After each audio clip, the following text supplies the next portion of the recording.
Bonjour tout le monde, c'est Julien Derico. Je suis conseiller en immobilier sur Chapelle-Lère-Lémont, gérant de Premium Immobilier depuis près de 10 ans.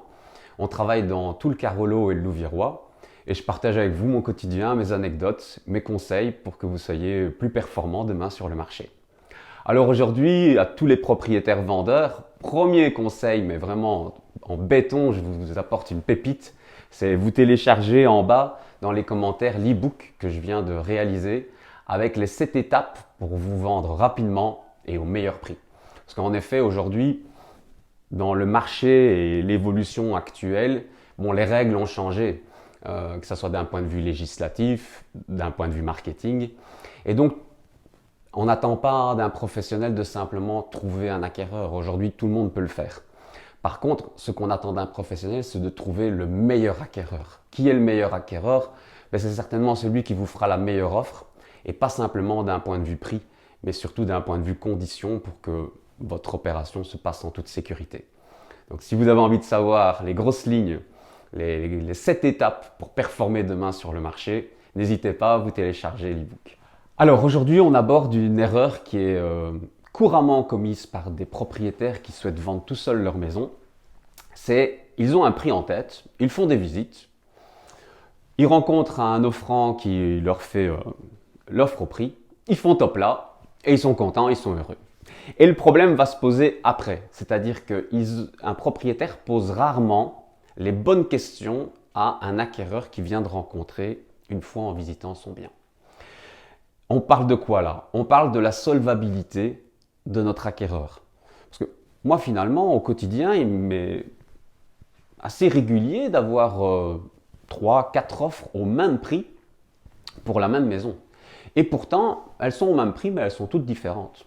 Il y en a une qui vaut de l'or, elle est en béton armé, et l'autre, elle ne vaut pas grand-chose à part le fait le papier d'allumer le feu avec.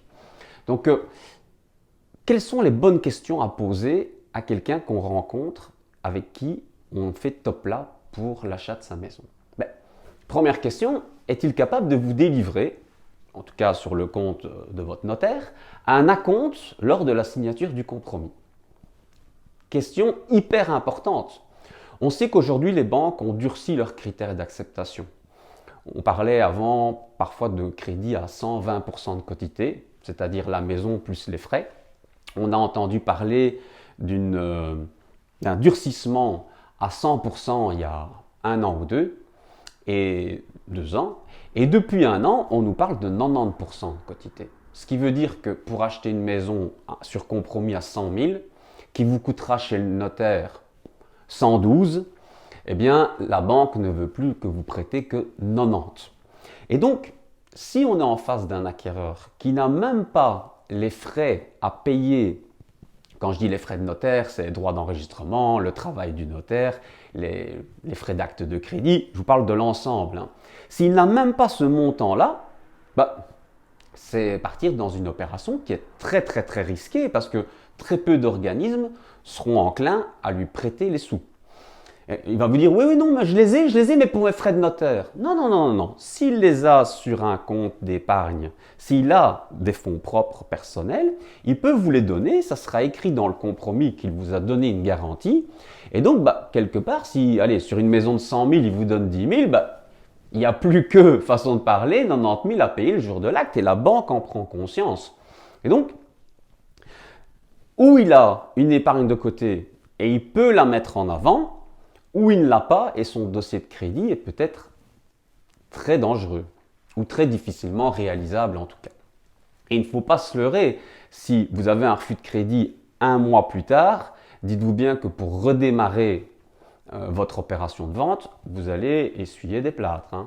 Donc, première question, a-t-il un fonds propre? Deuxième question, a-t-il besoin d'une condition suspensive de crédit? Beaucoup de notaires, beaucoup de banquiers vous préconisent d'en mettre une. Et vous avez bien raison d'en mettre une si vous n'êtes pas sûr de votre coût. Alors c'est comme enceinte, on ne sait pas être sûr et pas sûr à la fois. Beaucoup de gens me disent « Oh oui, moi je suis certain, mais je la mets quand même. » On ne sait jamais, c'est au cas où. Au cas où, comme pour dire au cas où que j'apprendrais quelque chose que je n'ai pas vu et que je voudrais pouvoir avoir une porte de sortie. Alors déjà, il faut savoir que cette porte de sortie n'est là que pour 1 mois sur 4. C'est-à-dire qu'entre le temps entre la signature d'un compromis et le fait de passer à l'acte, c'est une période qui peut durer jusqu'à 4 mois. Et donc, la condition suspensive de crédit d'1 mois n'est jamais que d'un quart de la durée à attendre pour se retrouver chez le notaire. Ce qui veut dire que votre porte de sortie, après 1 mois, vous n'en avez quand même plus pour 3 mois sur 4. Donc, il faut bien se rendre compte de ça. Et oui, vous pouvez en mettre une. Mais là, c'est un tips pour les offrants, pour les acquéreurs. Le propriétaire est aussi libre de choisir celui qui n'en met pas. Et donc, dites-vous bien que s'il a l'opportunité de choisir à prix équivalent ou même parfois avec un petit delta de différence, il préférera peut-être choisir l'offre sûre à 5 000 € de moins que d'aller tenter le diable avec une offre de 5 000 € supérieure. Donc, vous êtes libre d'en mettre une et lui, il est libre d'accepter celui qui n'en mettrait pas non plus. Alors, on n'est pas simplement en train de parler de mettre une condition ou de ne pas en mettre une. On peut aussi se baser sur quel montant vous mettez comme condition suspensive de crédit.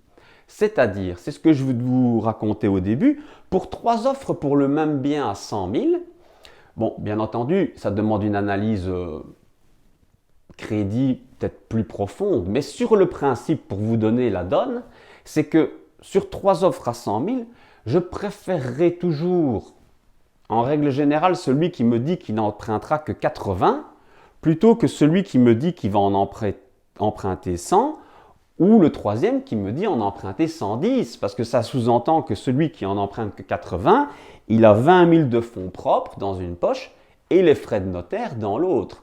C'est-à-dire que ça paraît être un dossier beaucoup plus rassurant.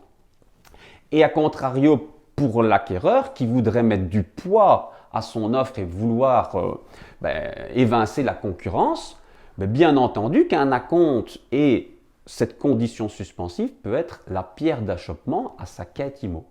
Donc voilà, le nerf de la guerre aujourd'hui, au vu de l'évolution des critères bancaires, c'est de savoir surtout à qui on vend sa maison.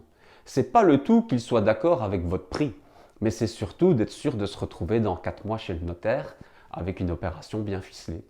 Voilà, si vous avez des questions complémentaires, n'hésitez pas. Et sinon, si ça vous a plu, vous partagez, vous likez, vous vous abonnez. Et à très bientôt. Au revoir. Ciao, ciao.